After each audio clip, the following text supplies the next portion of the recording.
voyais ce qui était attendu de moi, mais ça me plaisait pas. Je n'étais pas là parce qu'il y avait trop de moi. Je trouve ça hyper injuste qu'on me dise ça, quoi. Ouais, t'as de la chance. Nous, les garçons, on a une dette comportementale historique envers les femmes, encore bien pire que l'histoire de l'esclavage. Ma victoire, je pense, c'est qu'il a jamais réussi à posséder mon corps, j'ai envie de dire.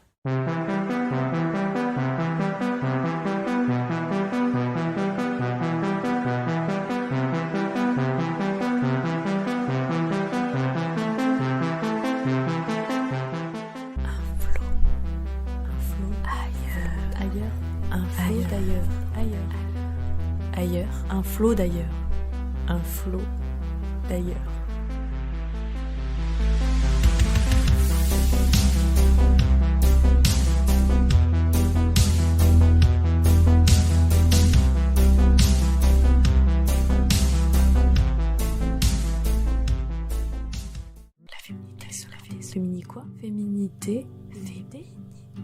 La féminité selon...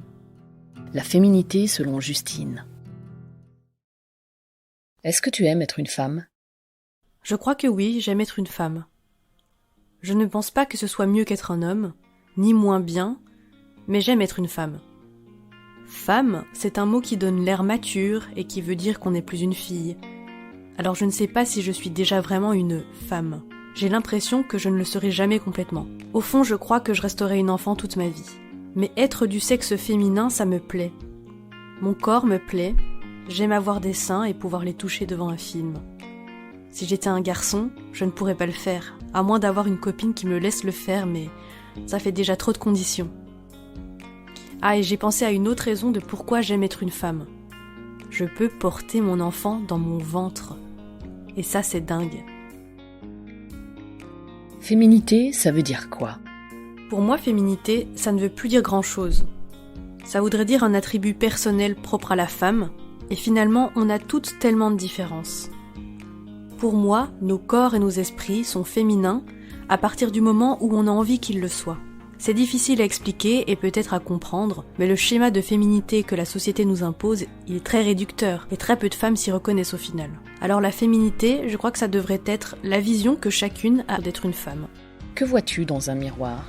On ne va pas se mentir, ça dépend des jours, comme tout le monde je pense. Globalement, je me plais quand je ne me regarde pas de trop près. J'aime bien l'ensemble. Je trouve mon corps assez harmonieux. Je me dis souvent que je n'ai pas à me plaindre en fait. Mais je crois que ce n'est pas ça qu'il faut se dire. Il faut se dire que le miroir ne reflète que ce qu'on a envie d'y voir. Si on s'aime suffisamment, on s'aimera toute la vie. C'est celui-là le grand amour éternel qu'il faut trouver. Parce que si on s'aime assez, on voit les choses différemment, plus belles, plus ouvertes, plus pures. Et personne ne peut nous enlever cette pureté. La beauté, c'est ce qu'on décide de faire avec son âme, pas avec son corps. Évidemment, c'est plus facile à dire dans cette société de consommation qui nous incite à complexer pour se faire de l'argent, mais en tout cas, c'est cette idéologie de la beauté en laquelle je crois.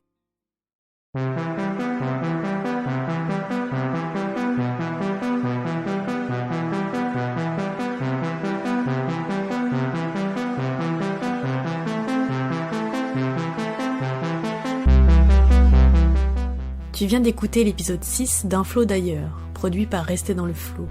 Si tu l'as aimé, tu peux nous soutenir en laissant 5 étoiles sur Apple Podcast, ou tu peux simplement le partager à celles et ceux qui pourraient se reconnaître et ou trouver des réponses à leurs questions.